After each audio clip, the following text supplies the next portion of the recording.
ಅದು ಅವ್ರವ್ರ ನಂಬಿಕೆ, ಅವ್ರಿಗೆ ಯಾವ್ದ್ರಲ್ಲಿ ಮನಶಾಂತಿ ಸಿಗ್ತದೆ ಅವರಿಗೆ. ಈಗ ನಾವು ನಂಬಲ್ಲ ಅಂತ ರಾಧಾಕೃಷ್ಣ ಅವ್ರು ನಂಬಲ್ವ, ಅವರು ಹೋಗಿ ಬೆಳಿಗ್ಗೆ ಪೂಜೆ ಮಾಡಿಸ್ಕೊಂಡು ಬಂದಿದ್ದಾರೆ. ನಾವು ಎಲ್ಲೂ ಹೋಗೋದಿಲ್ಲ.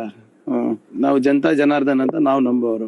ಸೊ ಆದ್ರಿಂದ ಎಲ್ಲ ಅವ್ರವ್ರಿಗೆ ಏನ್ ಮನಶಾಂತಿ ತರುತ್ತೆ, ಅವ್ರಿಗೇನ್ ನೆಮ್ಮದಿ ತರುತ್ತೆ ಅದ್ ಮಾಡೋ ಸ್ವತಂತ್ರ ಇದೆ, ಮಾಡ್ಲಿ, ಅವ್ರಿಗೂ ಒಳ್ಳೇದಾಗ್ಲಿ. ಅದಕ್ಕೆ ನಾವ್ ಯಾಕೆ ಬೇಡಣ್ಣ. ಆದ್ರೆ ಚುನಾವಣೆ ಗೆಲ್ಲದ್ ಮಾತ್ರ ಕಾಂಗ್ರೆಸ್.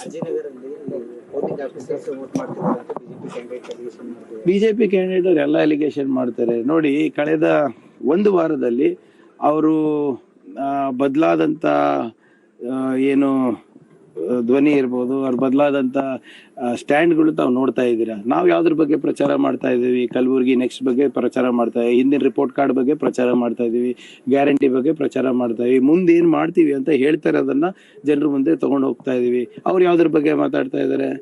ಅವರು ಭಾವನಾತ್ಮಕ ವಿಚಾರಗಳು, ಧರ್ಮಕ್ಕೆ ಏನೋ ಜಗಳ ಹಚ್ಚಿ, ಜಾತಿ ಜಗಳ ಹಚ್ಚಿ ಒಂದಲ್ಲ ಎರಡು ಸಮಾವೇಶನೇ